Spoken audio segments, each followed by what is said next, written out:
Amigos, bienvenidos a Biblia Quiz. Estamos en el programa número 1 y vamos a hacer un resumen del libro de Job. Así que prepárense y bienvenidos.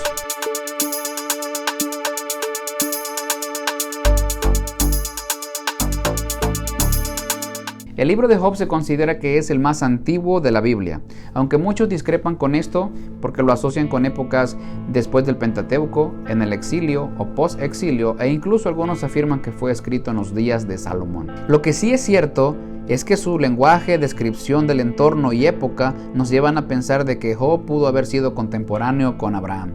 De hecho, personalmente escuché a muchos maestros de teología afirmar dicho dato.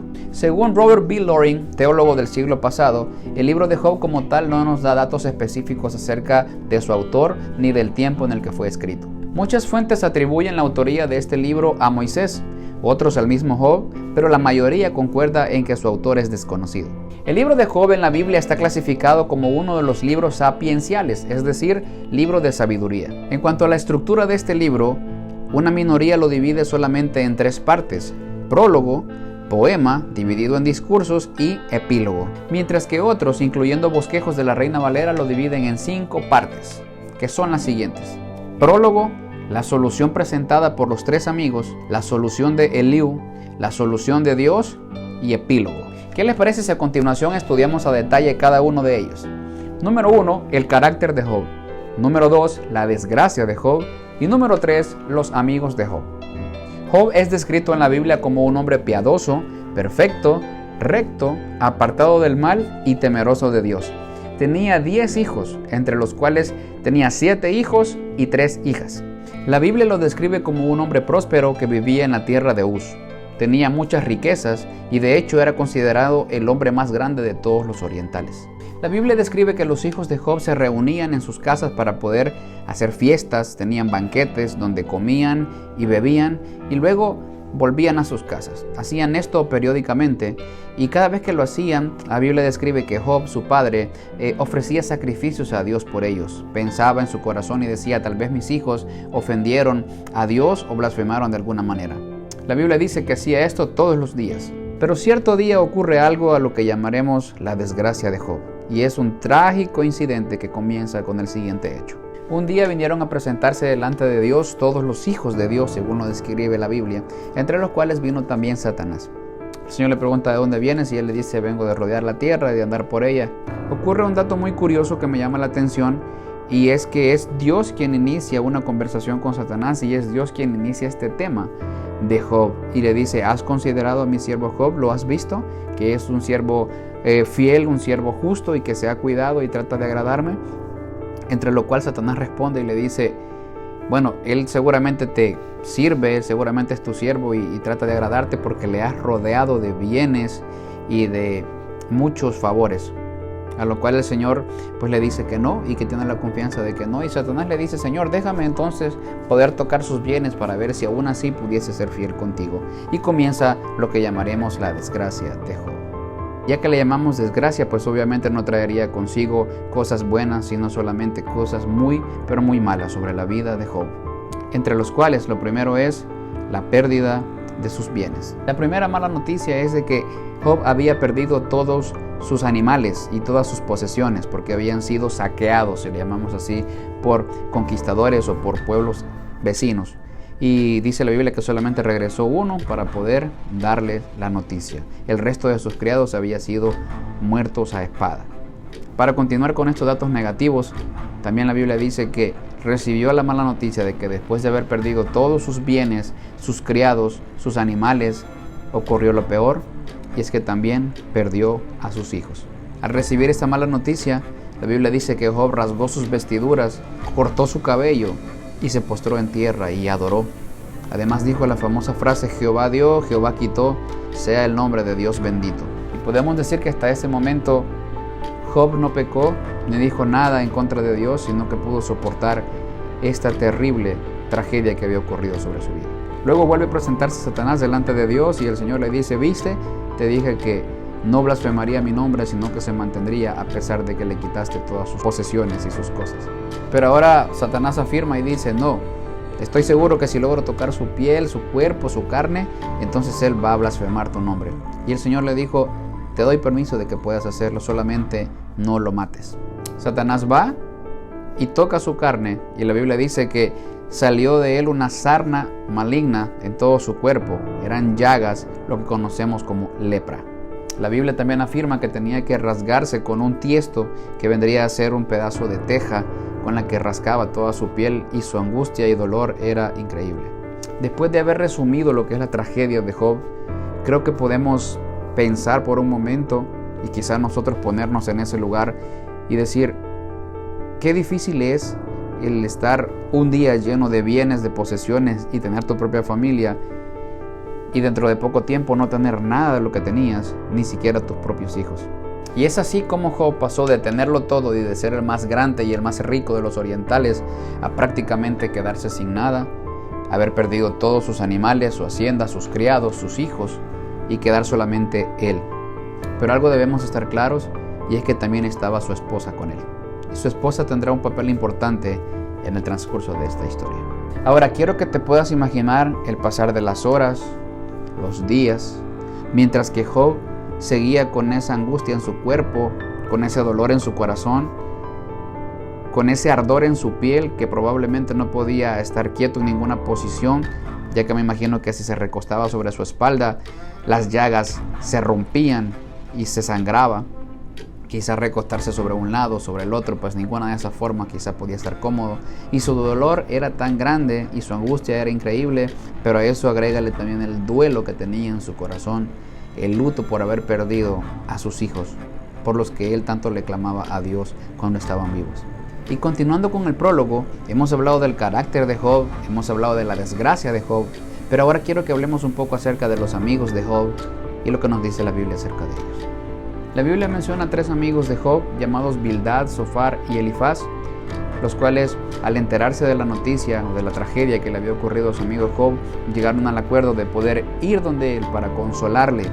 Pero la Biblia dice que cuando llegaron y lo vieron de lejos, ni siquiera lo reconocieron, y lloraron a gritos y se rasgaron sus vestiduras y tiraron polvo sobre su cabeza al ver la condición de su amigo.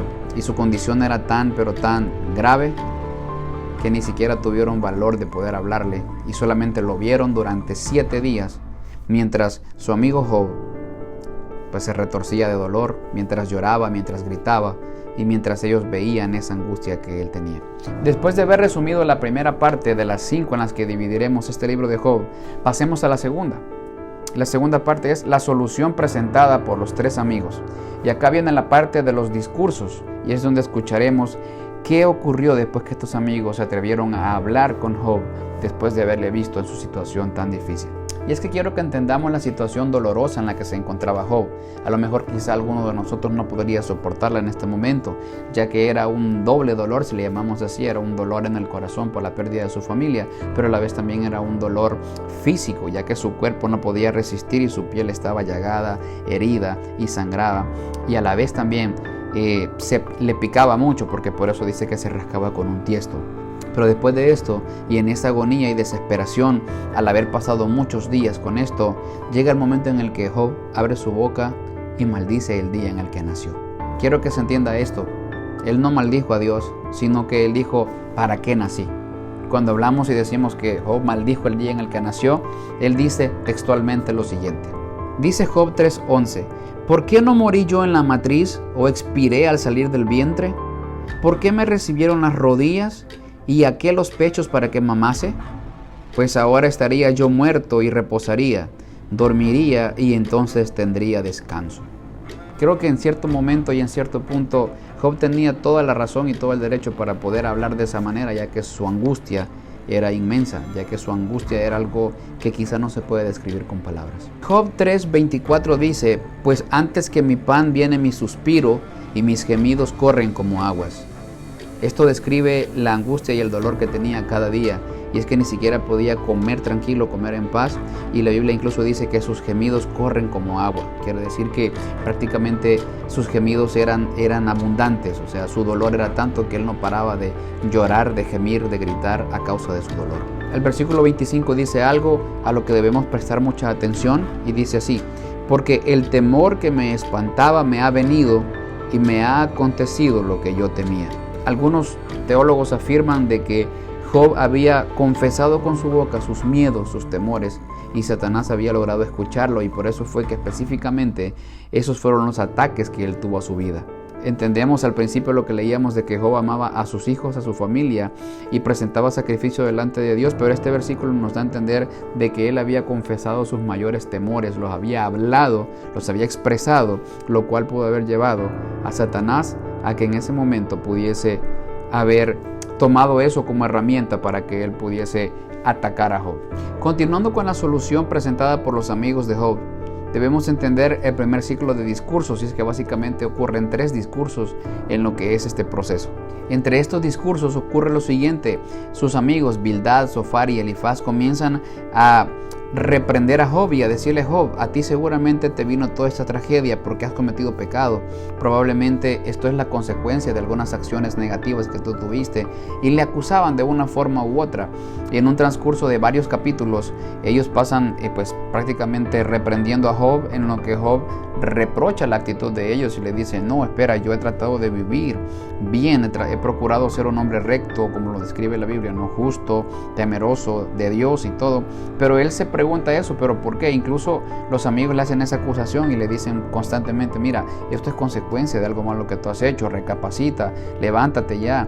Y Job dice: no me estén acusando, yo no he hecho nada malo para poder tener esto. Y entre lo cual surge, como les decía, varios capítulos en los que está esa lucha constante, ¿no? Esa pugna constante.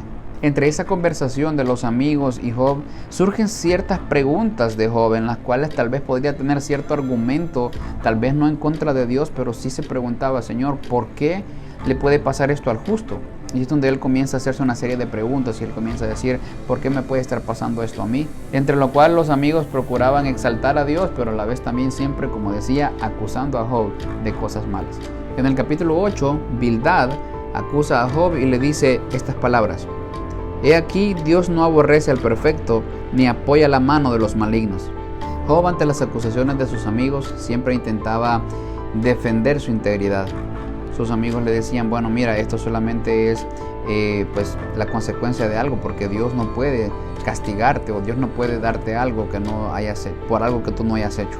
Entre esa pugna de pensamientos y acusaciones quizá entre sus amigos, y esa autodefensa que Job quería presentar, y tal vez está haciendo una defensa de su integridad, pero a la vez también haciéndose preguntas acerca de por qué Dios le puede permitir esto a él, suceden muchas cosas, entre las cuales, como dije, son varios capítulos en los que hay esas conversaciones prácticamente, donde Job se queja, donde los amigos empiezan a describir, por ejemplo, la suerte de los malos, la suerte de los buenos, y empiezan a decir: si fuese bueno no te estaría pasando esto y todo eso. Pero en medio de eso hay una luz de esperanza, donde Job en el capítulo 19 muestra esa fe, esa esperanza que tiene, donde confía que Dios lo restaurará. Y ahí surge el famosísimo versículo de Job 19:25, que además de ser un grito de esperanza y de fe de Job, confiando en que Dios lo va a restaurar, también es un versículo mesiánico, donde con toda certeza él dice: yo sé que mi Redentor vive y al fin se levantará sobre el polvo, hablando de Cristo que resucitaría después de morir en la cruz por nosotros.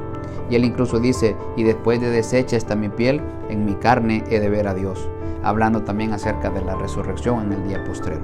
Amigos, entre tanto ocurre 1, 2, 3 discursos entre Job y sus amigos, entre esas conversaciones que tenían, que si acaso Job era el culpable de que le hayan llegado todas esas desgracias, o quizá era una injusticia divina, o quizá era esto o era aquello.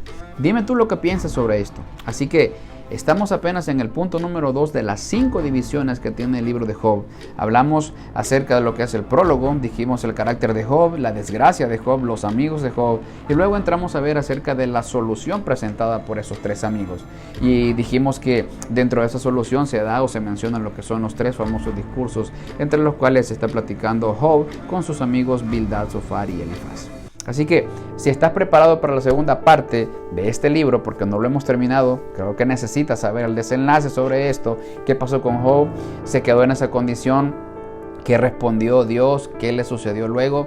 Bueno, si quieres saberlo, por favor, deja en los comentarios y escribe parte 2, y con mucho gusto vamos a continuar con el estudio de este hermoso libro de Job, donde vamos a estar pues dando lo mejor de nosotros también para que pueda ser entendible y para que cada uno de ustedes les pueda quedar claro acerca de lo que son resúmenes bíblicos, pero a la vez también temas muy importantes para crecer espiritualmente. Así que, hermanos, con mucho gusto, esto ha sido la parte 1 del libro de Job. Nos vemos pronto en Biblia Quiz. Bendiciones.